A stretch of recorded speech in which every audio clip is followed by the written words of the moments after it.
Bon après-midi. Mon nom est Denis Deshôtels.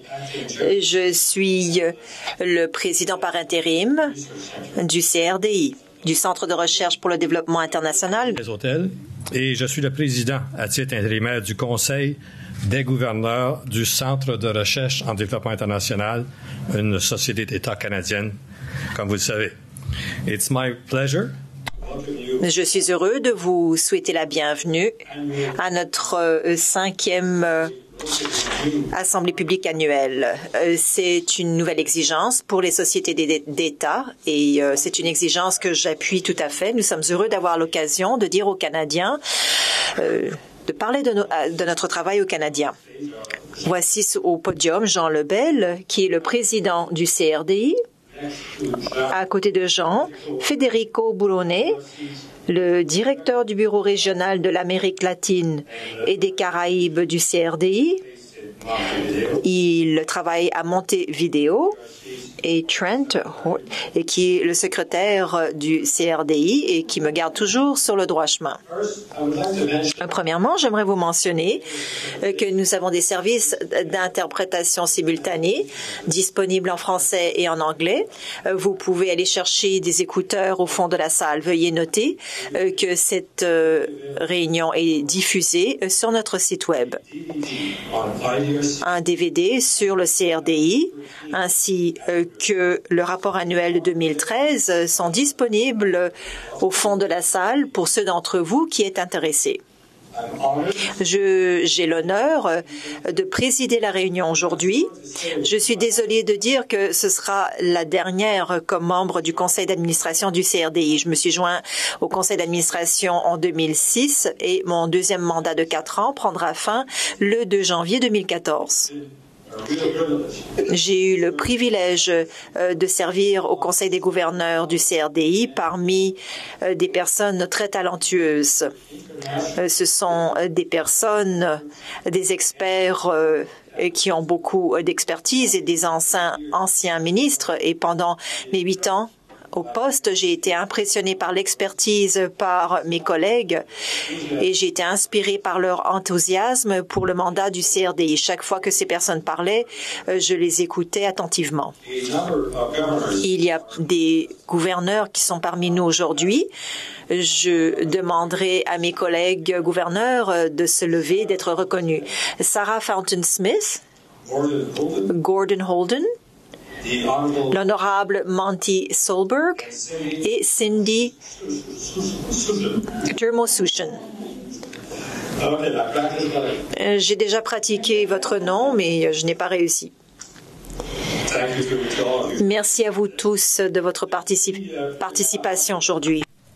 Le CRDI soutient des chercheurs de pays en développement qui s'emploient à résoudre des problèmes de développement qu'ils, c'est-à-dire ces chercheurs, estiment eux-mêmes être cruciaux. Le CRDI est une partie intégrante de la famille des affaires étrangères du gouvernement du Canada. Ces programmes contribuent à l'atteinte des priorités du gouvernement du Canada en matière de développement international dans des domaines tels que la santé maternelle et infantile et la sécurité alimentaire. En finançant la recherche qui améliore les conditions de vie dans les pays en développement, le CRDI contribue à la prospérité et à la sécurité mondiale. Au cours de la dernière décennie, j'ai eu le privilège de siéger au conseil d'administration de plusieurs autres organismes canadiens influents. Le CRDI occupe cependant une place toute particulière dans mon cœur. C'est probablement parce qu'il s'agit effectivement d'un organisme un peu spécial. Le CRDI compte parmi les plus grands subventionnaires de la recherche au service du développement dans le monde. À l'instar d'autres bailleurs de fonds, il verse une aide financière visant à créer de nouvelles possibilités de recherche.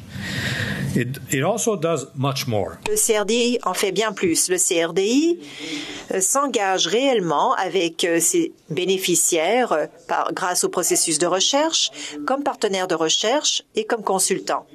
C'est ce qu'on appelle notre modèle de bénéficiaire qui, selon nous, a beaucoup contribué au succès du CRDI. Récemment, nous avons demandé d'avoir un sondage pour savoir comment est-ce que nous sommes perçus par les chercheurs que nous finançons. Les bénéficiaires ont identifié aux membres du personnel talentueux, ayant beaucoup de savoir, et c'est un facteur dans le succès du CRDI, c'est-à-dire le calibre de notre personnel, nos érudits et nos experts contribuent à ce succès. Le CRDI essaye d'être aussi holistique et pratique que possible dans le domaine de la recherche et ne finance pas la recherche qui va être oubliée. Nous appuyons des recherches orientées vers les résultats avec des répercussions sur le site pour améliorer les politiques et la vie des gens. Les personnes hautement qualifiées qui travaillent pour le CRDI se servent de leur talent pour le bien commun. Ces personnes partagent un objectif en commun avec les chercheurs, c'est-à-dire de trouver des solutions à coût peu élevé et terre à terre à des problèmes complexes dans des pays en voie de développement. Laissez-moi vous donner quelques exemples. Le CRDI, la recherche financée du CRDI aide à obtenir un meilleur avenir pour les enfants dans les pays en voie de développement. Au Canada, 60% de la population a moins de 15 ans. Les jeunes représentent 41% de la population dans les pays les moins développés. Lorsqu'on veut répondre aux besoins de cette génération, c'est grâce à l'aide du Canada. Le CRDI contribue à cet effort de plusieurs façons. Par exemple, le chômage chez les jeunes en Afrique menace de nuire les gains pour diminuer la pauvreté depuis les 30 dernières années. Le CRDI a financé des chercheurs et trouve des façons pour essayer de trouver des occasions de travail pour les jeunes. Aide de jeunes Africains talentueux à réaliser leur plein potentiel dans le domaine des mathématiques, l'épine dorsale de l'économie moderne. L'Institut africain des sciences mathématiques, ou AIMS en anglais, inaugurera sous peu son 5e centre d'excellence. À ce jour, 560 jeunes scientifiques ont obtenu un diplôme d'AIMS et la majorité d'entre eux sont demeurés en Afrique pour s'attaquer aux problèmes auxquels fait face leur propre continent. Le CRDI administre l'apport du Canada à cette initiative d'avant-garde qui s'élève à 20 millions de dollars. L'engagement pris par le Canada a permis d'attirer d'autres bailleurs de fonds, par contre. Et à titre d'exemple, le Department for International Development du Royaume-Uni a emboîté le pas à la hauteur de 29 millions de dollars et a demandé au CRDI d'administrer cet apport. Nous tâchons aussi de faire en sorte que ces fonds aideront à mobiliser le soutien du secteur privé à l'égard d'AIMS. Le gouverneur général du Canada, son Excellence le très honorable David Johnston, est un ardent défenseur d'AIMS.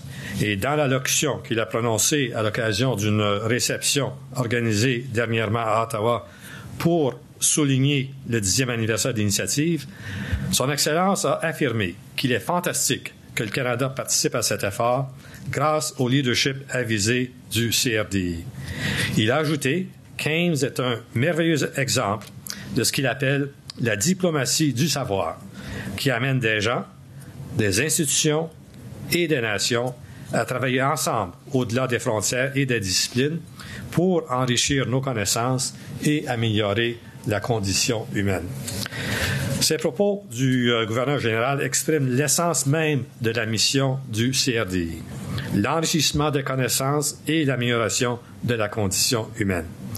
Et ces paroles décrivent aussi avec éloquence les objectifs fondamentaux des 860 activités de recherche que le personnel du centre a lancées ou a poursuivies au cours de la dernière année. Let me tell you a bit more about the... Laissez-moi vous parler des opérations des centres. Le CRDI embauche environ 400 personnes. À Ottawa et dans 4 bureaux régionaux, au Caire, au Montevideo, au New Delhi et au Nairobi. Durant le dernier exercice financier, les membres du personnel du CRDI ont géré un budget de près de 200 millions de dollars. 150 millions de dollars vient du Parlement. c'est-à-dire des contribuables canadiens. Ce montant représente environ 3% du budget d'aide du Canada et on s'en sert pour aider à donner 42 millions de dollars des autres bailleurs de fonds. Une de mes responsabilités lorsque j'étais vérificateur général du Canada de 91 à 2001 était d'examiner le rendement financier du gouvernement ainsi que de ses sociétés d'État et ses agences. Même avant de me joindre au CRDI, je connaissais la saine gestion financière du CRDI. Je savais que le CRDI était une société d'État bien dirigée et savait gérer prudemment l'argent des contribuables. Un de mes rôles a été de présider le comité des finances de vérification. Dans ce rôle, j'espère que j'ai aidé à m'assurer que de bons systèmes au CRDI sont maintenant encore meilleurs. Alors, je suis heureux de vous présenter le président du CRDI, Jean Lebel. Jean Lebel s'est joint au centre il y a 16 ans. Il est un spécialiste en agriculture et agroalimentaire et il a aidé à contribuer à la réputation solide du CRDI. A dirigé le domaine de programme qui s'appelle aujourd'hui Agriculture et Environnement. Et sous sa direction, le CRDI a soutenu certains des scientifiques les plus brillants du monde alors qu'ils cherchaient de nouvelles façons de produire des aliments à la fois plus abondantes et plus nutritifs.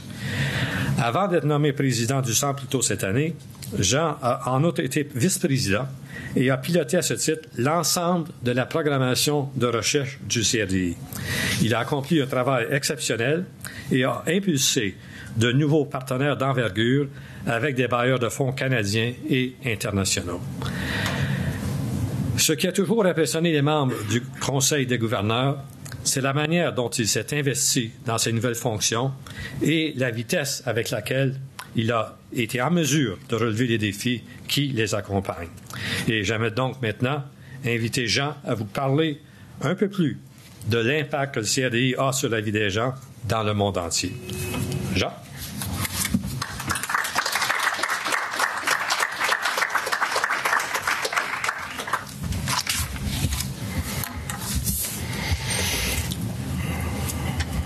On prend une grande respiration.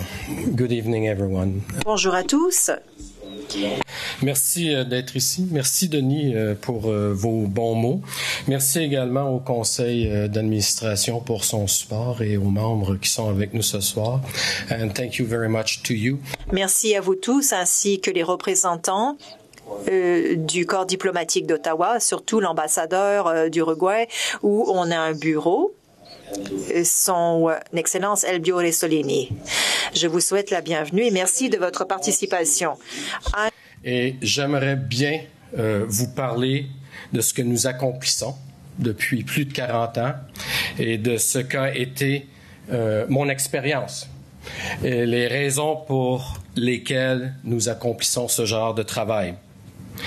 Le Canada travaille avec le CRDI pour soutenir le développement international, comme vous le savez. Cela crée de la valeur de 3 façons différentes, selon moi. Le Canada s'attache à soutenir la recherche au service du développement international. Cela crée de la valeur à 3 égards importants. Premièrement, nous créons une autodépendance et des solutions dans le monde en développement. Cela diminue le besoin d'avoir une aide internationale du Canada et des autres pays. Deuxièmement, nous contribuons au commerce international, à la prospérité économique et à la stabilité. Et cela fait une différence, non seulement pour la collectivité dans laquelle nous travaillons autour du monde, mais également dans la vie des Canadiens. J'aimerais vous en donner des exemples. Troisièmement, notre soutien pour la recherche est assez minime si on regarde l'aperçu général. Mais quand même, selon moi, cette perspective est une utilisation très efficace des ressources. On y crée de nouvelles idées Je ne suis pas ici. On les met au défi et on établit des bases pour faire avancer le CRDI. Je vais couvrir chacun de ces 3 points dans ma présentation. J'ai déjà couvert ces points cet après-midi lors de ma présentation et j'aimerais vous faire savoir comment on est autodépendant et j'aimerais commencer par ma propre expérience comme jeune chercheur. Alors, il y a 20 ans, presque 20 ans, donc je pesais 30 livres de moins, j'avais plus de cheveux. Selon mon expérience, lorsque j'ai travaillé dans l'Amazonie brésilienne avec une petite bourse du CRDI, $15 000, 1,5000 $, pour une équipe qui voulait enquêter un problème qui à l'époque qui résultait en empoisonnement du mercure dans l'Amazonie. C'est un travail qui a été fait en équipe avec de jeunes étudiants. Je faisais partie des jeunes étudiants à l'époque, des étudiants canadiens ainsi que des étudiants brésiliens. Et pourquoi est-ce que nous sommes allés dans l'Amazonie brésilienne ainsi que dans des villages? Car un collègue au Brésil travaillait sur la question, il se grattait la tête et il cherchait une solution au problème. Vous connaissez peut-être une ancienne technique dont on se sert pendant longtemps pour séparer l'or, c'est-à-dire qu'il faut se servir du mercure. Le mercure et l'or s'aiment et au Moyen Âge, on amalgamait l'or fondait dans le mercure à la température de la pièce et ensuite on brûlait l'amalgame et on récupérait l'or propre sans avoir d'autre chose. Et cette technique existe encore. On appelle cela une industrie minière artisanale de l'or. Dans les années 80, au début des années 90, il y a eu un épanouissement dans l'Amazonie. Il y a beaucoup de personnes qui exerçaient ce type d'activité dans des environnements précaires.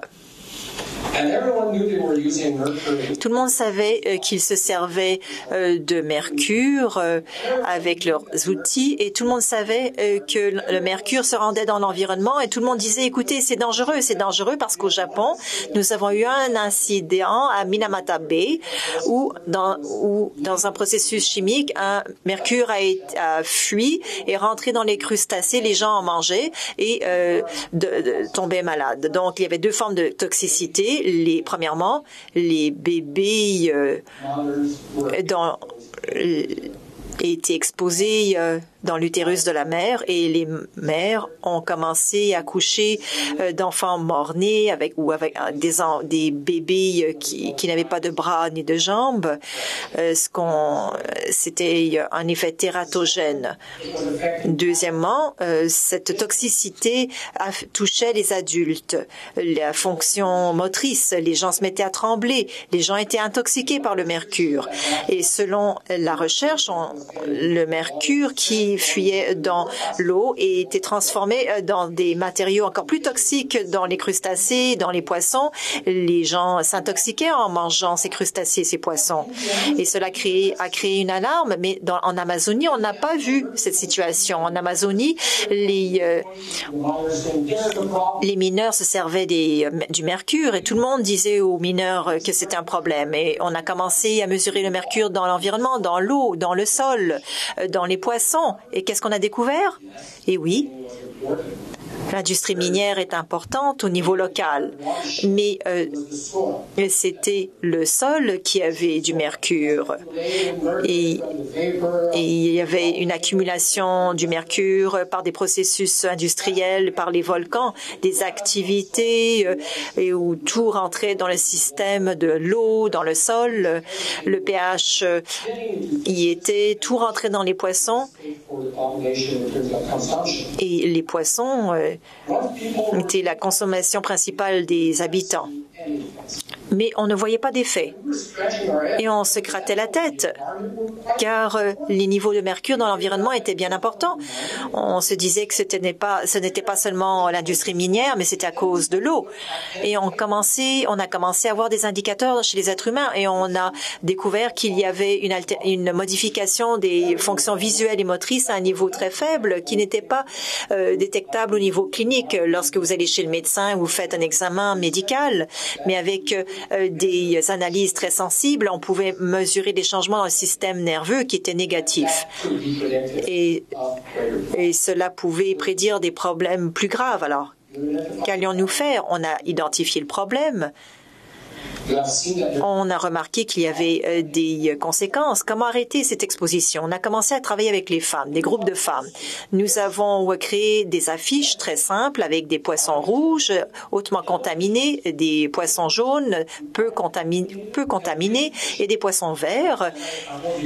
Et je ne vous donnerai pas les détails, je ne vous parlerai pas du code de couleur. C'est une question de chaîne alimentaire. Après 4 ans, grâce à un programme qui établissait des liens entre la santé publique et l'environnement, nous avons eu une diminution de 40% de l'exposition chez les femmes dans les villages. Pourquoi? Car il y avait un programme qui a été créé dans ces collectivités qui disait, écoutez, si vous mangez un poisson rouge lors d'un repas, allez manger un poisson jaune ou vert, ce qui est mieux. Et juste de changer les coutumes nutritionnelles et de changer la consommation de différents types de poissons dans un environnement où nous avions 40 différentes espèces de poissons. Tout cela a diminué l'exposition au mercure et a diminué les résultats, mais ce n'était pas suffisant. Alors, l'équipe de recherche a commencé à se tourner sur les marges de la rivière pour empêcher le mercure. Regardez la nutrition avec d'autres types d'aliments, avec les arachides pour prévenir l'exposition. Alors, pour en faire un résumé, cela nous a pris 4 ans pour organiser ce programme. Tout le monde nous disait qu'on était dingue car on le faisait dans la jungle. Et on aurait dû trouver comme résultat le problème dans les industries minières. Et c'était seulement une fraction du problème. Et encore maintenant, il y a une équipe de recherche qui poursuit le travail. Il y en a plusieurs. Et ce qui me rend fière sur la question d'autodépendance, mon étudiant de première année en biologie à l'université à Santarém, en plein milieu de la jungle, il m'a aidé à couper du poisson, il m'a aidé à couper des carottes, il m'a aidé à prendre des échantillons de cheveux et à faire des analyses. Il a vraiment aimé son expérience. Il est venu à Montréal, il a fait sa maîtrise, il a appris l'anglais et le français, il a fait son doctorat, il est retourné. Et maintenant, c'est un professeur agrégé à l'Université du Brésil, avec quelques autres collègues après de ce projet. Toutes ces personnes ont obtenu des diplômes et ces personnes poursuivent les projets et c'est une question d'auto-indépendance et ces personnes vont régler les problèmes. Federico, vous étiez là, vous étiez un de ces chercheurs, c'est un des exemples. L'autre exemple, Denis en a parlé. Il y a le centre de l'Institut mathématique. Je ne vais pas répéter ce que Denis a dit. Je vais vous dire que la semaine dernière, lorsque les jeunes étudiants d'Afrique sont venus ici, vous allez pouvoir l'expérience au site web. Ils ont vraiment raconté avec passion la raison pour laquelle il faut offrir nos ressources. Donc, Martial, un jeune étudiant, nous a raconté son histoire. Il sortait des buissons. Il ne parlait pas l'anglais. Il est allé en Afrique du Sud après un diplôme en mathématiques.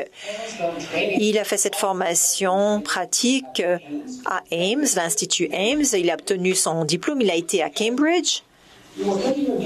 Il n'avait pas terminé son doctorat à Cambridge que les gens voulaient l'obtenir désespérément. On le voulait comme professeur et il est maintenant un épidémiologiste à Yale. Et il a réussi. Certains d'entre vous vont dire, écoutez, cela contribue à l'exode des cerveaux. Non. 75% des étudiants qui ont obtenu leur diplôme du centre Ames trouvent du travail en Afrique.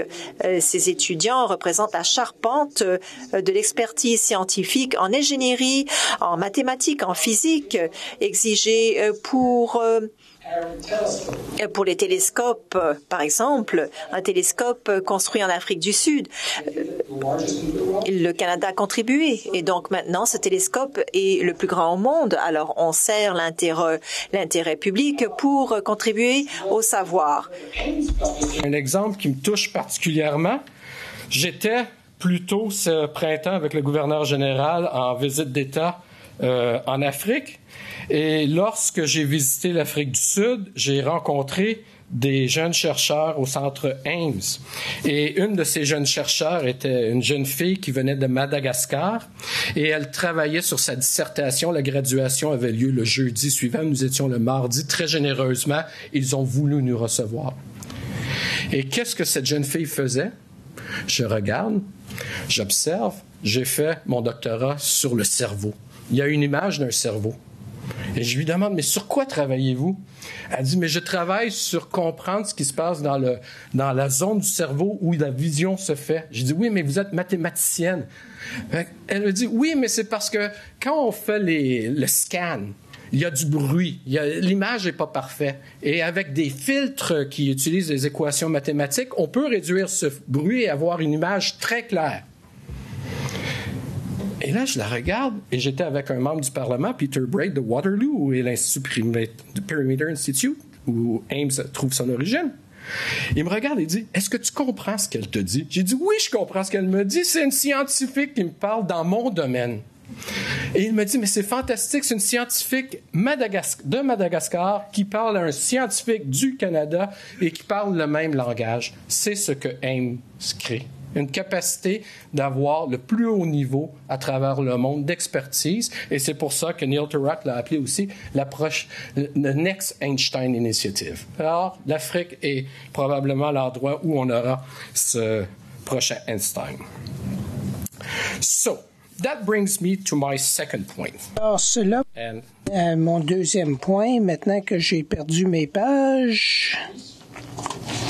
Je m'excuse. Je vais vous dire mon deuxième point qui est au sujet de la croissance économique et la stabilité.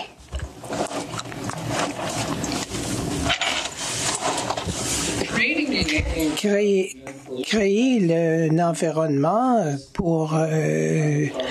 propice nous amène à la stabilité et l'amélioration de la santé et donc qui peut changer la vie des Canadiens. Allez à un pays étranger. Regardez les bétails qui sont là. Ils sont importants pour le lait, la viande, oui, mais ces animaux peuvent également être malades et une façon de les protéger, c'est par le biais des vaccins. Et le Canada est un chef de file mondial pour le vaccin des animaux. Pourquoi? Parce que souvenez-vous de SARS, 160, les coûts économique pour le monde de SARS était de 160 milliards. Ça a été transmis d'un animal vers les êtres humains. Est-ce que ça a eu un effet sur notre économie à Toronto? Oui, la ville a dû fermer. Alors, qu'est-ce que nous avons fait? Nous travaillons actuellement avec un des meilleurs chercheurs dans ce domaine, le Dr. Lorne Babbiott, qui a gagné le prix Pilleur, qui est un des meilleurs prix pour scientifiques au Canada. Il est vice-président des recherches à l'Université de l'Alberta. Il s'est mis à travailler avec des chercheurs, avec un centre de recherche agricole de l'Afrique du Sud. Et il traite avec une peste qui touche les petits animaux comme les chèvres, les moutons. Souvent, ces gens sont la richesse, sont le compte bancaire pour les pauvres. Ce sont les moutons, ce sont ces petits animaux qui leur permettent d'envoyer leurs enfants à l'école. Mais cette maladie tue des centaines de moutons et de petits animaux. Ici, on donne un vaccin aux animaux pour les protéger. Mais en Afrique, avec les conditions tropicales, ils ne peuvent pas conserver le vaccin en vie. Ils ont besoin de de les conserver au froid. Donc, on travaille à développer un vaccin qui est résistant à la chaleur. Et nos premières indications sont que la chose fonctionne bien et à un coût rentable et ça peut être produit soit au Canada, soit en Afrique. Voilà ce qui contribue à la prospérité, parce que vous empêchez la propagation d'une maladie, vous protégez les biens des gens et vous faites de bonnes affaires. Je pourrais parler de d'autres domaines, comme par exemple des villes où nous faisons des expériences dans les villes pour voir quelles interventions vont enrayer la violence. La violence peut empêcher les gens de pouvoir travailler. Si vous vous sentez insécure, non pas à cause d'une fusillade dans la rue, mais parce qu'il n'y a qu'une toilette, il n'y a pas de porte et vous êtes une femme et chaque fois que vous allez à la toilette, vous êtes harcelé. Voilà ce qui vous empêche de travailler. Alors, quel genre d'intervention pourrions-nous poser pour rendre la chose plus sécuritaire et donner une meilleure vie à ces gens? Bien, c'est une victoire que nous avons avec nos collègues, nos homologues du Royaume-Uni et une équipe ici du CRDI. Les recherches, c'est quelque chose où il faut constamment être à l'affût de nouvelles idées. Mais mon troisième point, c'est au sujet de la valeur des recherches. C'est un investissement merveilleux parce qu'en investissant des sommes assez modestes, on peut utiliser les ressources canadiennes, les ressources du contribuable canadien pour développer des idées, pour que ces idées puissent être développées par d'autres partenaires. À titre d'exemple, il y a quelques années, avec l'ACTI, le ministère des Affaires étrangères et du Développement étranger, nous avons commandité des recherches en Égypte au sujet du développement des petites et moyennes entreprises. Et nous avons découvert dans nos recherches que pour lancer une PME en Égypte, il fallait 16 différents arrêts à 16 différents bureaux avec 16 différentes signatures. Plusieurs des personnes qui veulent créer des petites entreprises sont des femmes.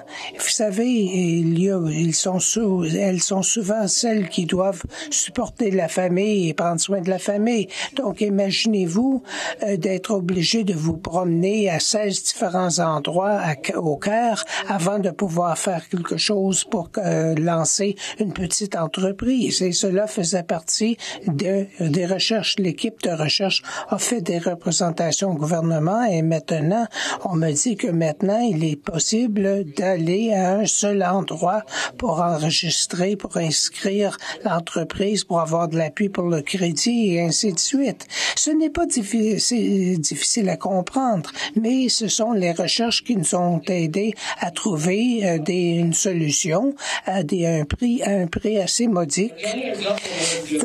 C'est encore au niveau de l'innovation agricole en Éthiopie, qui est un des pays qui a un des plus lourds fardeaux de malnutrition dans le monde.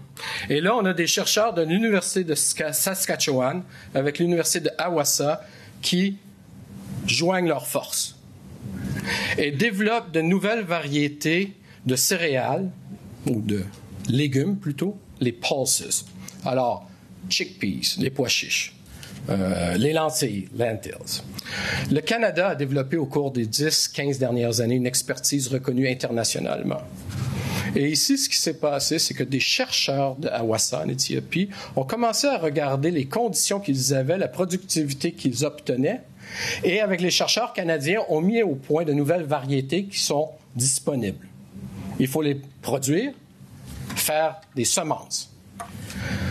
Jusqu'à maintenant, on a atteint 600 fermiers avec ce projet de recherche qui est dans ses premiers balbutiements, et on sait qu'avec une seule entreprise qui est impliquée dans le secteur, une petite entreprise dans le secteur de distribution et production des semences, qu'on peut atteindre très rapidement 3000 fermiers. Ce qu'on appelle un peu de scaling up. Ce n'est pas encore 3 millions, mais c'est un pas dans la bonne direction.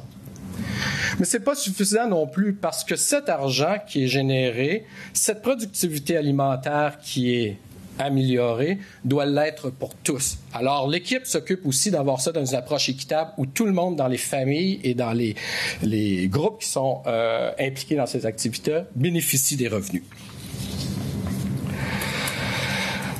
I think that Je crois que vous pourriez avoir vu de ces exemples que le CRDI exerce son leadership dans le développement des recherches et comme j'ai dit, on utilise seulement une petite fraction de l'enveloppe totale de fonds pour l'aide étrangère, un petit pourcentage, et nous l'utilisons avec prudence. L'année dernière, nous avons perçu 53 millions de dollars de revenus des financements externes. Le ministère des Affaires étrangères, le ministère le Royaume-Uni, les agences de l'aide, le Hewlett Foundation, le Bill Gates Foundation, les Pays-Bas, la Norvège. Pourquoi est-ce que nous travaillons ensemble? Parce que nous croyons que si nous unissons nos ressources, nous pouvons avoir un meilleur impact. Est-ce que c'est facile? Non. Mais nous apprenons. Depuis 2006, j'ai participé à un nombre de partenariats et pour chaque dollar qu'on met dans le partenariat, on est en mesure d'aller chercher 3 dollars de d'autres sources. C'est très important. Ça nous aide en tant que Canadiens et ça l'aide aux gens dans d'autres pays pour comprendre que leur argent est bien et mis à bonne utilisation, qu'on aide aux gens et qu'on n'est pas tout seul. C'est un voyage que nous accomplissons ensemble avec d'autres.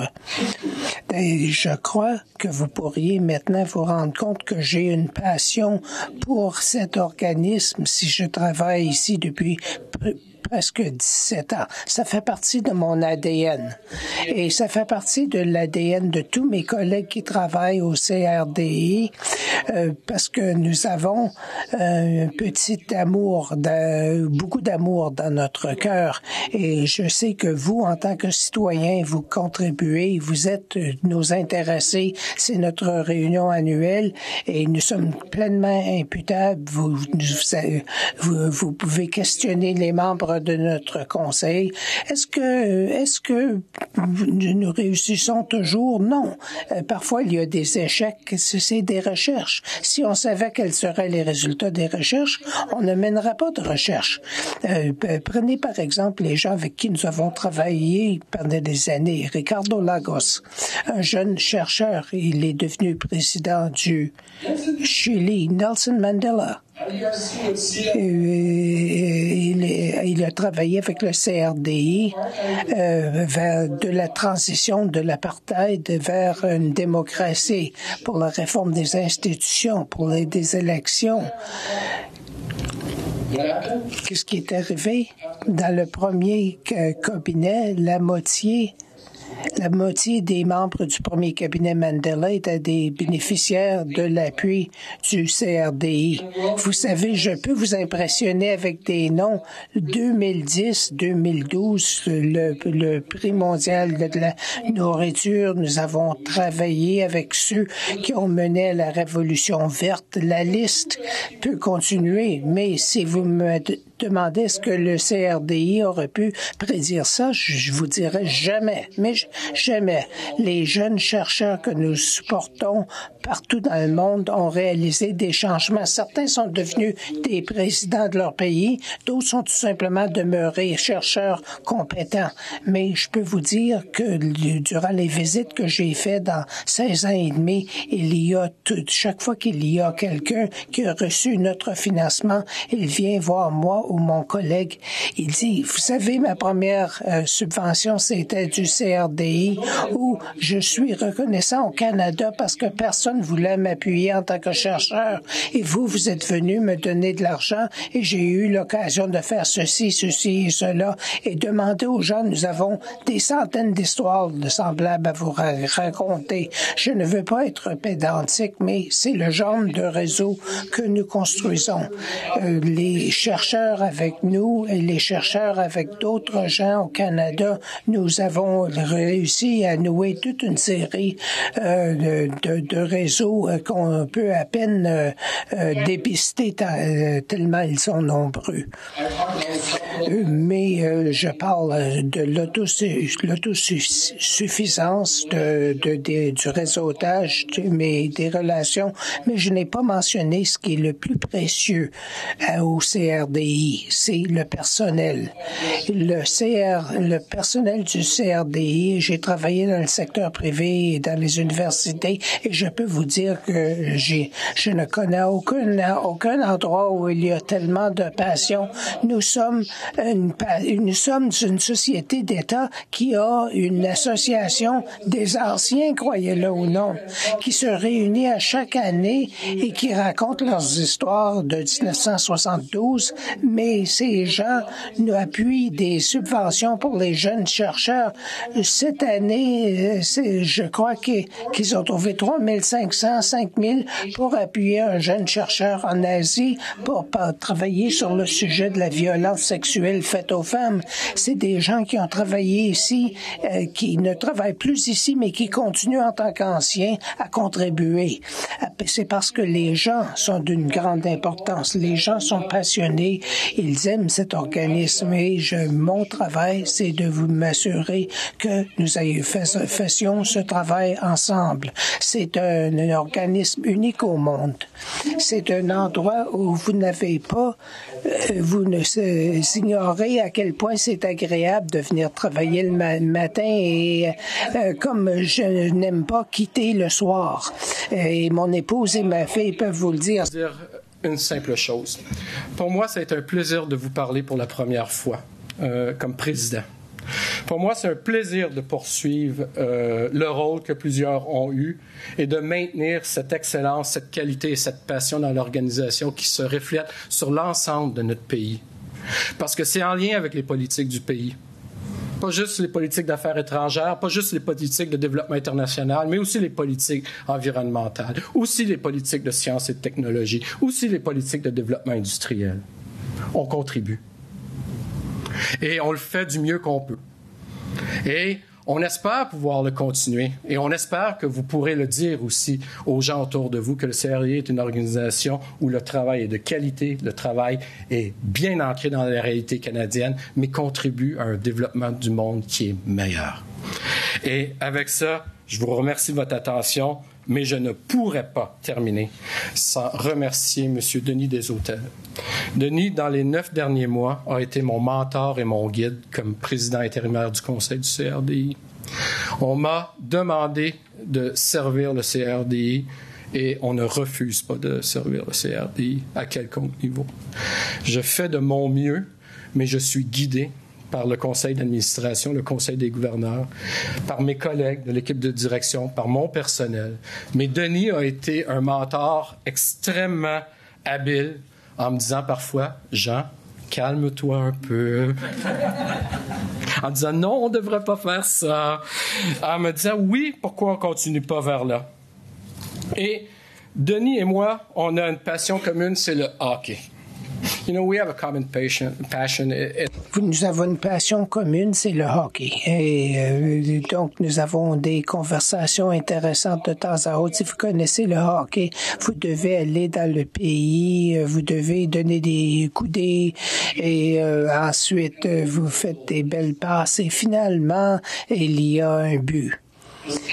Et on compte. Et ce n'est pas facile de gagner la Coupe Stanley. Nous sommes nous aimons les habitants de Montréal, les Canadiens de Montréal.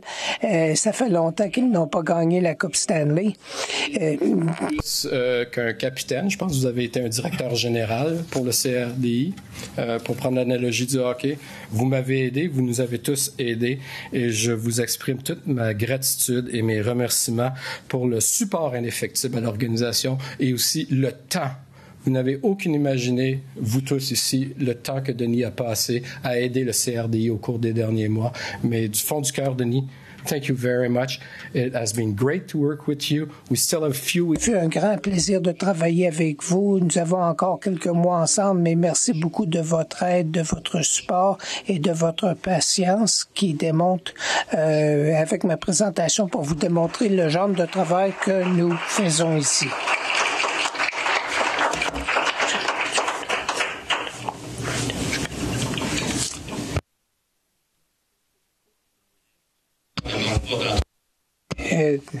Et je peux ajouter que cet enthousiasme est contagieux et c'est bien apprécié. Et c'est pour ça que nous avons une équipe derrière Jean qui est si motivée. At this point, it's my pleasure to introduce our C'est mon plaisir de vous présenter notre directeur régional de plus longue durée, Federico Burone, Federico s'est joint à nous en 1997 et est membre de notre bureau pour les Caraïbes et l'Amérique latine depuis 2001. Il va nous parler du rôle des recherches et de l'innovation dans la prospérité de cette région.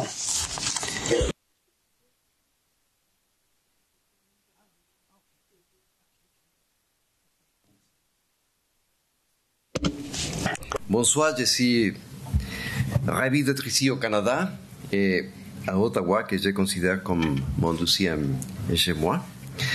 And it is also a pleasure. C'est un plaisir pour moi aussi parce que ça me donne l'occasion de faire ce que j'aime. C'est de parler du travail du CRDI en Amérique latine et dans les Caraïbes et de vous partager avec vous certaines histoires du territoire. Je vais vous parler du rôle que la recherche et l'innovation jouent dans la prospérité de l'Amérique latine et des Caraïbes, surtout dans le domaine rural. Donc, les PME, c'est plus, ce sont les petites et moyennes entreprises, sont très importantes pour l'économie de ces régions. Ils comptent pour plus de 80% des compagnies et les 2/3 des emplois. Mais ils ne réalisent pas leur potentiel, surtout dans les régions rurales et pour les femmes.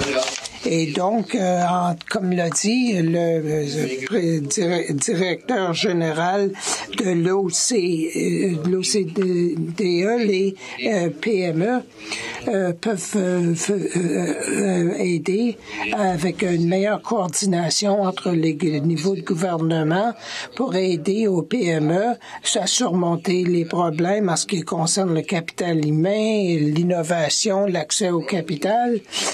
Et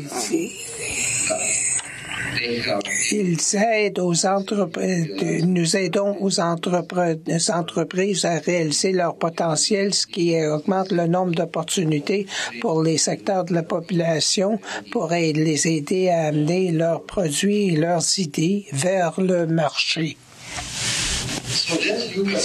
Alors, regardons quelques exemples.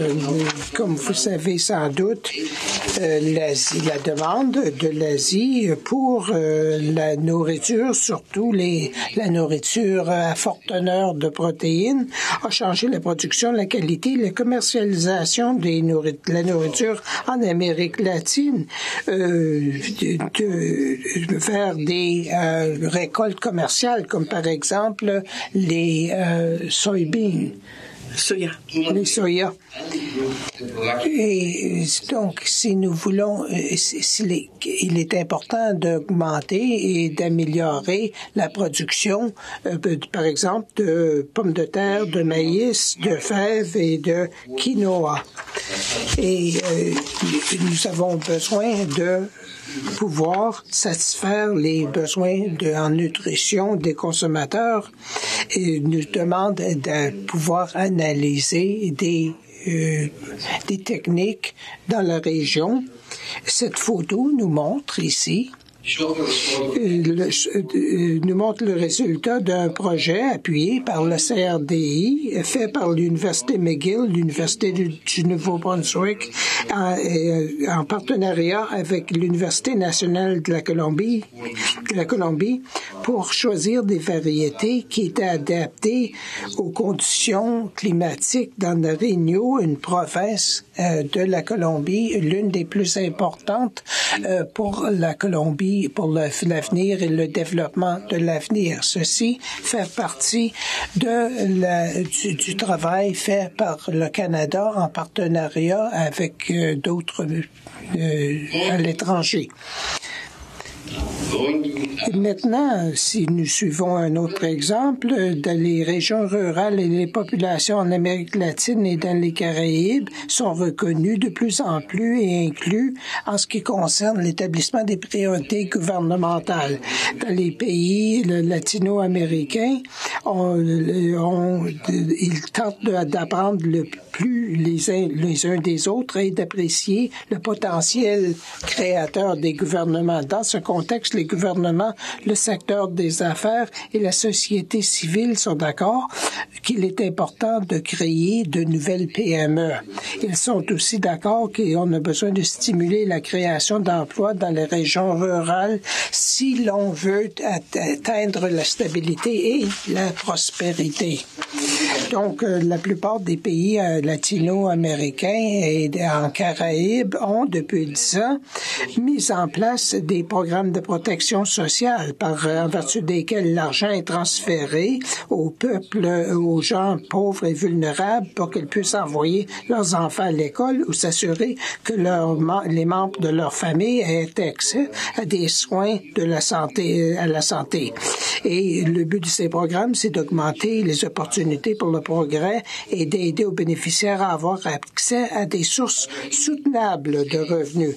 Mais la capacité de faire des épargnes, de faire des investissements rentables dépend en grande partie de l'accès qu'ils ont à la compréhension de comment fonctionne le système financier et les banques.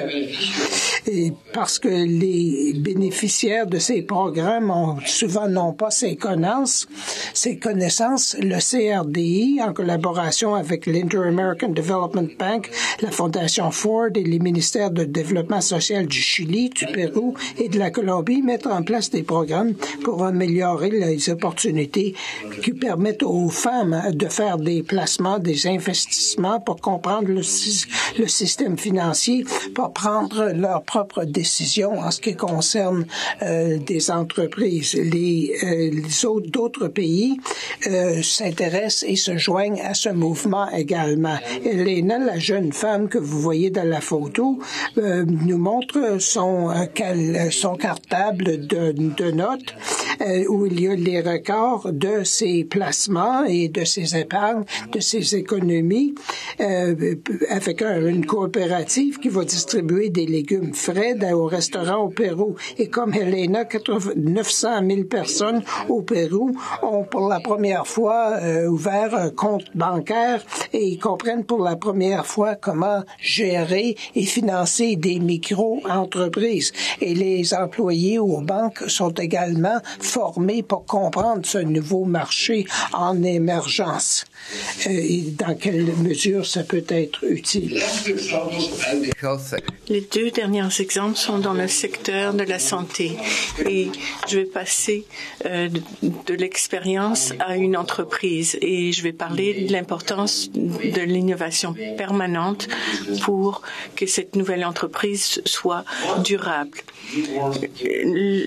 1 sur 3 nouveau-nés au Pérou souffrent de la jaunisse. Si ce n'est pas traité, cela peut engendrer des problèmes neurologiques permanents. À l'heure actuelle, la technologie disponible pour le traitement dans les régions rurales est fait maison inadéquate et les options plus coûteuses sont disponibles dans des hôpitaux, des centres urbains et sont difficiles d'accès.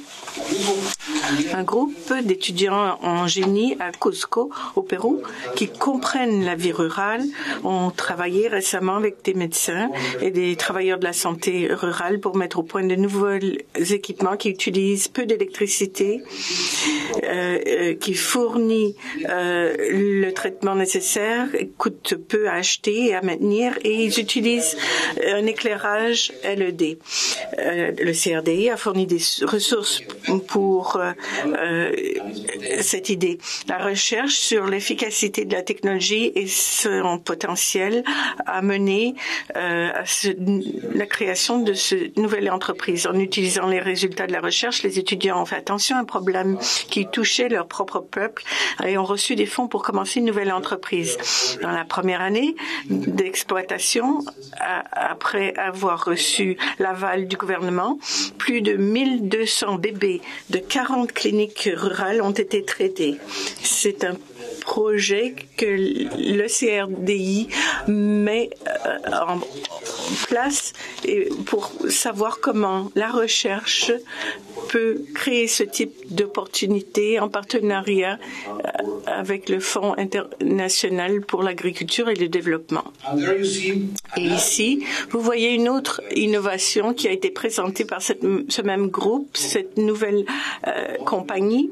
La plupart des femmes portent leur bébé dans un porte-bébé et on a mis au point un nouveau porte-bébé. Ceci a réduit la durée du traitement comparé à l'utilisation d'incubateurs. Le porte-bébé est léger, facile à manipuler et confortable pour le bébé et la maman. Et nous avons répondu aux besoins et à la culture du peuple dans cette région. Maintenant, le CRDI appuie de la recherche dans la région, surtout pour ce qui est de l'avenir de l'innovation et de la création d'entreprises. Nous allons regarder maintenant comment de nouvelles entreprises peuvent mieux participer aux chaînes de valeur. Nous allons regarder la création de nouvelles sources d'emploi et comment l'innovation peut réduire les incidences sociales et environnementales. Deuxièmement, comment augmenter l'inclusion des femmes dans la création de nouvelles entreprises et d'emplois, surtout dans les régions rurales éloignées. Et troisièmement, comment nous pouvons mieux transférer ces leçons apprises en Amérique latine et dans les Caraïbes au sujet des emplois et des possibilités pour les femmes et les jeunes dans d'autres contextes comme l'Afrique. Bien que je pourrais passer des heures et des heures, j'étais un petit peu intimidée pour partager les idées sur le travail fascinant du CRDI en Amérique latine et dans les Caraïbes. Je vais terminer ma présentation maintenant, sinon on risque de me critiquer. Un plaisir de répondre à vos questions. Merci.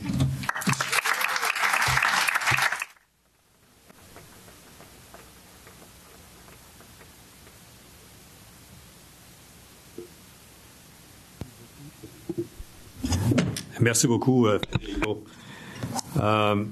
As you can see, we try to... Comme vous pouvez le voir, nous avons essayé de vous donner un avant-goût du travail mené par le CRDI en parlant de plusieurs projets dans divers domaines, dans diverses régions du monde. Donc, nous avons quand même fait un bon voyage au cours des 45 dernières minutes. Mais maintenant, c'est à vous la parole. Nous voudrions bien répondre à toutes questions et n'hésitez pas à parler dans la langue de votre choix, en français, anglais ou en espagnol. Nous vous demandons d'utiliser les micros et de vous présenter au micro lorsque vous posez votre question. Veuillez utiliser les micros et n'oubliez pas de vous identifier avant de poser votre question. Merci bien. Donc, nous avons une première question. Yes, my name is Norman Looker. Je m'appelle Norman Looker. Je suis vice-président avec Cowater International qui s'occupe d'eau et de développement international. Dr. Mike McGarry qui a travaillé au CRDI avant de venir à Cowater, travailler ici et il nous aide à mettre en œuvre des projets sanitaires de plusieurs millions de dollars. J'ai une question. Qu'est-ce qui se passe par rapport à votre financement? Eh bien, Nous passons à travers les démarches normales, comme toute société de la couronne ou autre ministère.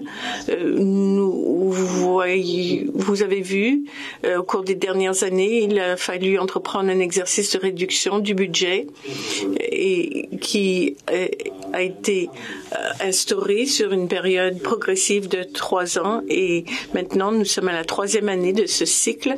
Il y aura une autre partie des crédits parlementaires qui seront réduits. Nos crédits parlementaires auront baissé de 23 millions et nous avons perdu à peu près 75 personnes pendant cette période de 3 ans. D'autre part, nous pouvons négocier des partenariats avec les crédits parlementaires et ces partenariats, nous pouvons aller chercher du financement et dans les négociations avec nos partenaires de l'extérieur, en plus des crédits parlementaires, nous arrivons vers les 60 millions de financement, 79 millions l'an prochain. Donc ça va bien pour ce qui est des crédits parlementaires et pour ce qui est de la négociation de partenariats avec des organismes de l'extérieur. En combinant les deux, pour ce qui est des dépenses de programme, il s'agira de 200 millions environ dans le prochain exercice. Merci.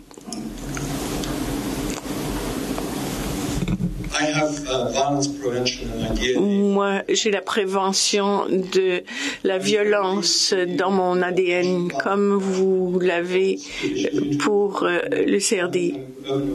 Irvin Waller, professeur à l'Université d'Ottawa, et je m'occupe de l'aide aux victimes. Je veux soutenir le travail du CRDI en Amérique latine.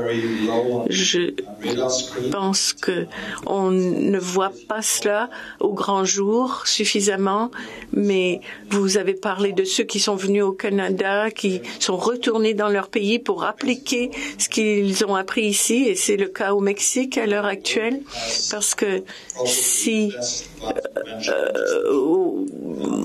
il y a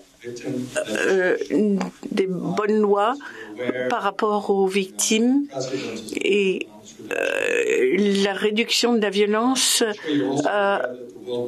c'est une des priorités et comme la Banque mondiale l'a dit, il faut pour les économies qui réussissent, il faut prévenir la violence. Donc je trouve que votre travail est extrêmement important à ce moment-ci de notre histoire et nous pouvons donc miser sur les semences, sur votre travail au Mexique, pas seulement au Mexique, mais pour l'Amérique centrale et pour les pays à très haute violence dans le Sud.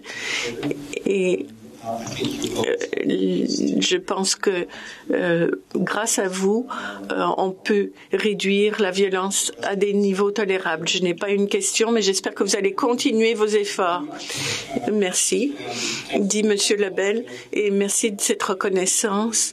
Et c'est le travail de toute l'équipe du CRDI. La violence est un facteur clé si nous voulons faire des réalisations en matière de développement. Je suis à l'université Carleton. J'ai pris ma retraite à peu près 35 ans au gouvernement canadien. J'ai une question. L'expérience et les meilleures pratiques ou les pratiques exemplaires, comment sont-elles transférées d'une région à une autre? Prenons l'exemple de Federico. Il a dit qu'en raison d'un certain programme, 900 000 personnes, beaucoup des femmes ont ouvert des comptes de banque pour la première fois au Pérou. avez-vous appris de l'expérience de la Banque Grameen au Bangladesh? Est-ce que c'était pertinent? Ou d'une autre façon, est-ce que cette expérience peut être transférée dans les conditions en Asie du Sud? Nos collègues qui sont les spécialistes sur cette question travaillent dans une matrice pour voir est-ce que les savoirs qui sont produits dans les régions soient transmis, le savoir soit transmis, oui, de préparer notre collaboration et de regarder l'intégration. Les banques régionales et les gouvernements apprennent en mettant en œuvre ces programmes. Comment nous pouvons le faire? Comment pouvons-nous transférer ces acquis et ce savoir à d'autres régions? C'est quelque chose dont on discutons. Passons à un autre exemple maintenant. Pour ce qui est des nouvelles politiques qui essayent de répondre à la question des jeunes et du chômage. Le CRDI participera dans quelques semaines à une activité que nous avons organisée avec le gouvernement du Brésil pour répondre à une importante invitation de ce gouvernement brésilien pour venir à la table et parler de façon innovatrice pour répondre articuler les politiques publiques et pour donner aux jeunes les possibilités de trouver des emplois. Dans cet exemple où il y a des représentants de différents pays, ils invitent nos collègues qui travaillent en Afrique pour apprendre des discussions en Amérique latine. Nous essayons d'organiser un partenariat avec un des gouvernements les plus influents de la région pour traiter de cette question en tenant compte que dans l'Afrique subsaharienne, ça se voit déjà, les collègues organisent des discussions, mais nous devons optimiser les ressources pour voir que l'apprentissage et les discussions circulent dans les régions où nous intervenons. Nous avons des mécanismes en place, nous les utilisons et franchement, bientôt, nous ferons cela bientôt sur la question de l'inclusivité financière parce que nous allons mesurer les incidences, voir à quel point ces politiques fonctionnent et font une différence. Donc, il y aura des possibilités bientôt pour organiser ces apprentissages et les partager avec différentes institutions où le CRDI est présent. Robin Bright. Je suis avec l'initiative Micronutriments et qui découle du CRDI. Une question d'ordre général en deux parties. J'aimerais bien connaître vos idées sur la façon dont le CRDI élabore ses priorités de recherche. Et pour les organismes qui ont une passion semblable et qui ont un mandat du point de vue scientifique et de recherche, comment est-ce qu'on peut travailler avec le CRDI pour avoir des aspects complémentaires dans notre travail? Merci Madame Wright de votre question, dit Monsieur Lebel. En fonction des priorités de recherche. Nous avons un plan stratégique que nous mettons au point aux 5 ans. C'est un plan quinquennal comme celui dans l'ancienne Russie soviétique. Il n'y a pas de parallèle là, mais ça fonctionne. Ce que nous faisons, c'est que nous prenons une approche à plusieurs facettes.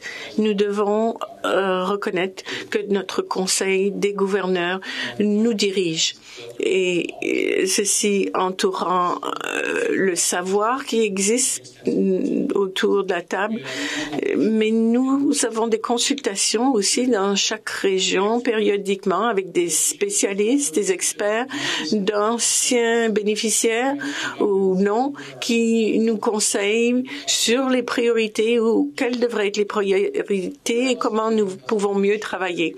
Nous avons des consultations aussi avec les intervenants canadiens.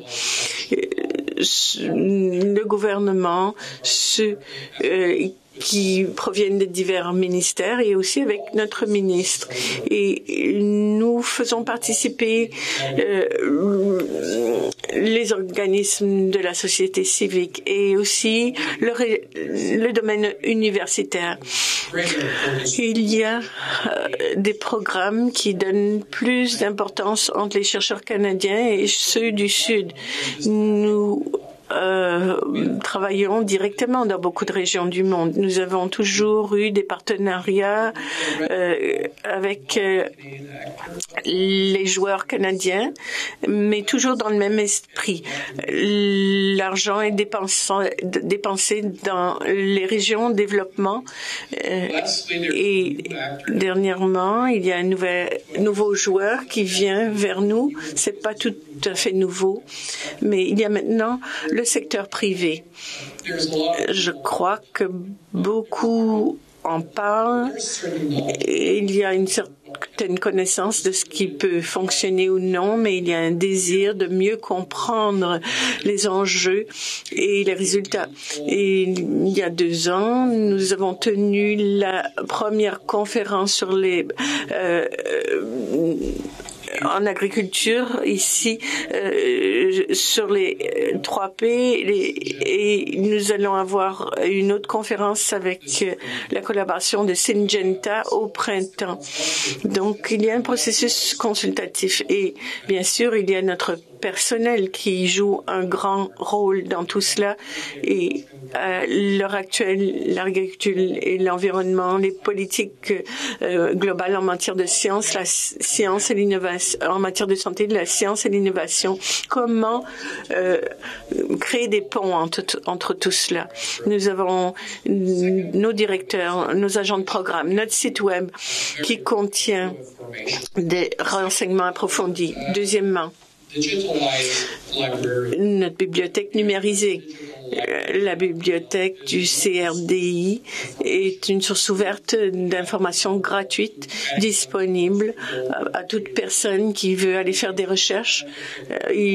On y retrouve des publications scientifiques, des rapports, des livres et bien sûr, il y a des groupes de recherche, des réseaux de recherche qui sont actifs, des groupes consultatifs sur l'agriculture internationale, le Conseil de recherche africain et d'autres domaines. Ce sont des réseaux que nous avons aidé à créer et où nos partenaires se rencontrent et des gens dans le domaine des micronutriments, par exemple, peuvent s'y retrouver, peuvent faire du réseautage et regarder plus précisément ce qui se fait au CRDI.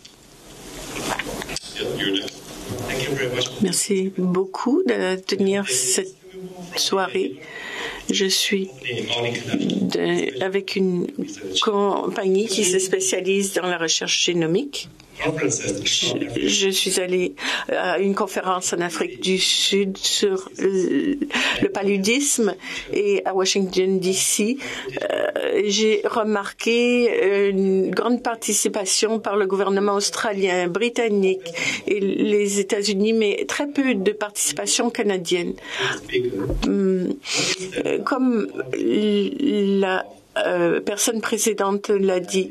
Quelle est la liste où est le paludisme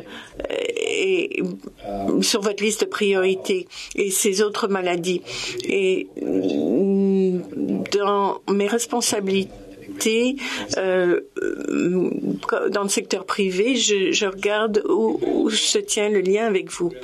Alors, Monsieur Labelle, le site web est très important. Vous êtes à côté de Stephen McGurk, notre vice-président des programmes. Ça, il est une bonne source d'information.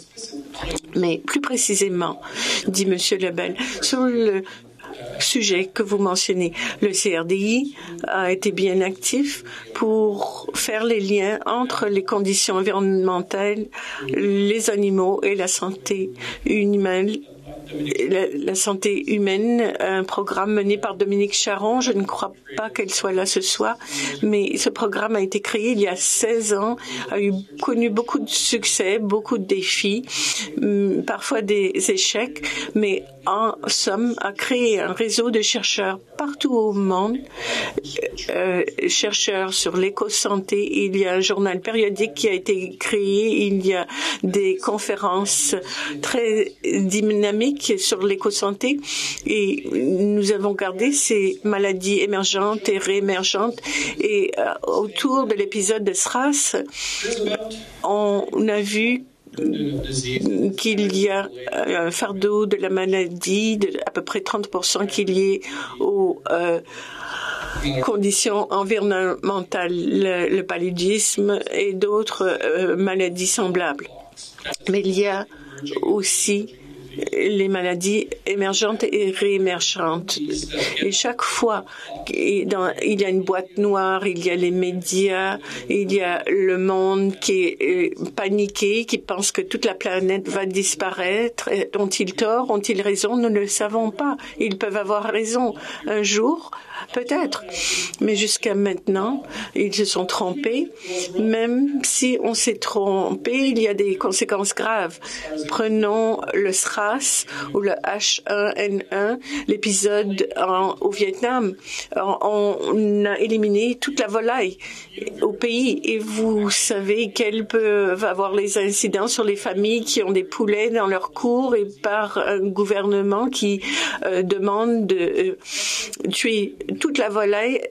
Ça veut dire quelque chose. Est-ce que c'est efficace? On ne sait pas. Mais certaines recherches ont montré que ce n'était pas efficace pour contrôler certaines maladies. L'épisode qui a eu lieu, la plus récente en Asie, il y a 2 ans, d'influenza, devinez qui le gouvernement a appelé un réseau en Chine, au Cambodge, au Vietnam, en Indonésie et en Thaïlande. Et ces personnes sont des chercheurs, mais pour la première fois, ils travaillent de concert parce que ces maladies ne connaissent pas les frontières. Non seulement travaillent-ils ensemble, mais ils partagent de l'information. Et dans le contexte des régions, c'est une première et je crois que nous devrions être très enthousiastes. Si vous êtes intéressé par ce domaine, s'il vous plaît, parlez à Stephen, allez sur notre site web sous Éco-santé et vous verrez, vous trouverez des renseignements très importants. Nous allons prendre une dernière question. D'abord, mes félicitations à Jean, que j'ai connu en Argentine grâce à Federico il y a pas mal d'années. Je suis Carmen Rico, professeure en communication internationale et développement à l'Université du Québec à Montréal. Deuxièmement, répondre au collègue qui a parlé de la Banque Grameen, de là l'importance de la recherche contextuelle dans chaque pays et je témoigne le travail remarquable de Federico à travers toute la région latino-américaine et caribéenne. En Uruguay, j'ai été impliquée dans un projet type de microcrédit qui s'appelait Protagonizar, devenir protagoniste. Cela vient d'être fermé. Pourquoi? Grâce à la conjoncture économique favorable de l'Uruguay, ce n'est pas l'emploi qui manque. Il y a d'autres choses comme la violence, par exemple, qui sont vraiment préoccupantes, mais c'est pas justement l'emploi. Donc, le contexte même appartenant à des pays différents, c'est fort important. Et troisièmement, juste témoigner, les gens du CRDI, que je connais depuis, 20 ans, ont un tel ADN que Federico Bourón, étant uruguayen comme moi, manque le football aujourd'hui à Montevideo qui se joue maintenant contre la Jordanie. Merci. Et j'aimerais, merci Carmen pour ces quelques mots. Federico nous représente en Amérique latine avec une équipe et il y a du monde d'Ottawa qui œuvre aussi en Amérique latine. J'aimerais reconnaître les 3 autres directeurs régionaux qui sont présentement à Ottawa. Ils viennent une fois par année lors du conseil d'administration. Alors, Nindyo Chatterjee est notre directeur régional au bureau de New Delhi. Simon Carter est notre directeur régional au bureau de Nairobi qui s'occupe de l'Afrique subsaharienne et Bruce Currialder qui est derrière là est le directeur de notre bureau au Caire qui s'occupe de l'Afrique du Nord et du Proche-Orient. Et Federico, vous l'avez déjà entendu, en Amérique latine et en Amérique centrale. Donc, je remercie mes collègues. On va prendre un dernier questionnaire. Et Merci. après ça, nous allons rester autour si vous voulez nous poser des questions de façon plus informelle. Alors, merci. Mon nom est Rachid et je suis ce soir ici à titre de citoyen intéressé par le développement international. Et ma question va partir d'un constat qui est dans le monde aujourd'hui, on estime à peu près 1 milliard de personnes handicapées, parmi lesquelles entre 750 millions qui sont en âge de travailler. Et ces personnes, souvent, sont confrontées à des conditions de travail qui leur offrent peu d'opportunités, si ce n'est pas dû au chômage ou, en tout cas, les conditions de travail qui leur sont offertes font que certaines estimations, comme celle de l'Organisation internationale du travail, disent que cette exclusion coûte entre 1 et 7 points de revenu brut national pour les pays qui pratiquent ce type d'absence de programme. Dans le même temps, on trouve plusieurs organisations, l'OMS, mais même l'ONU. L'été dernier, à l'issue d'une conférence organisée à New York, le secrétaire général a lancé un appel international pour inclure les personnes handicapées dans les projets de développement généraux. Dans le même temps, dans les pays occidentaux, on a vu le développement de plusieurs politiques spécifiques sur les 30 dernières années. L'expérience montre que malheureusement, ces politiques spécifiques ne donnent pas les résultats attendus. Alors, parce que souvent, on gagne beaucoup plus à inclure la dimension handicap dans les projets généraux que d'avoir une politique spécifique. Alors, ma question s'adresse à vous, Monsieur Lebel, pour savoir quelles sont les actions par lesquelles vous prévoyez d'impulser et de faire inscrire ou de renforcer la place de la dimension du handicap dans les programmes qui sont soutenus par le CRDI, de manière à ce que finalement le handicap ne reste pas une question de spécialistes, mais devient un des facteurs du développement dans le monde et dans les pays dans lesquels travaille le CRDI au nom de tous les Canadiens. Merci pour votre question. Merci, Monsieur Rachid, pour votre question. Et vous posez une question auquel je n'ai pas réfléchi, mais je vais tenter une réponse. D'après moi, il y a 3 choses que je peux vous dire. La première chose, c'est que le CRDI comme organisation, étant une organisation canadienne, s'assure que la présence des gens avec handicap est tout à fait en ligne avec les politiques, les droits humains et tout ça, et c'est pas un problème. Ce que vous soulevez, par contre, dans d'autres pays peut être un problème, mais je ne connais pas cette situation-là, très sincèrement. Et je suis incertain qu'on fasse un quelconque travail actuel de recherche sur ces questions-là, à moins que ce soit à travers notre programme sur la santé globale. Je ne crois pas. Ce qui s'approche le plus près, et votre question est une très bonne question, et je suis très honnête en vous disant, je ne crois pas que l'on fasse ça, mais il y a plein d'autres choses que l'on ne fait pas également. Donc, vous soulevez un problème qui va rentrer dans mon oreille, je vais je vais faire des vérifications. Tout près de ce que vous mentionnez, il y a quand même une autre problématique qui touche non pas l'handicap physique, mais l'handicap mental. Et ça, dans le monde du développement, c'est une politique, pas une politique, mais c'est un problème qui est très important et où il y a une ostracisation de ces gens avec handicap mentaux, quels qu'ils soient. On a une équipe de recherche sur la santé globale qui travaille sur ces questions-là à certains égards, mais on est aussi avec le gouvernement canadien et les instituts canadiens de recherche commanditaires avec une organisation basée à Toronto qui s'appelle Grand Défi Canada, un consortium de recherche en santé globale et en innovation, où il y a un programme spécifique sur la santé mentale qui est un travail pionnier et très reconnu au niveau international. Et ça, c'est une réponse très partielle et qui touche de très loin ce que vous soulevez. Mais je vous remercie pour votre question. C'est une excellente question. Merci, Jean. Well, I want to thank everyone. Eh bien, je veux remercier tous les participants et participantes ce soir. Merci de vos questions. C'est la fin de la partie officielle de notre programme ce soir. Je veux vous remercier sincèrement de votre participation. Restez ici pour parler avec nous de façon informelle avec certains des gouverneurs et notre personnel. Une très agréable fin de journée. Merci.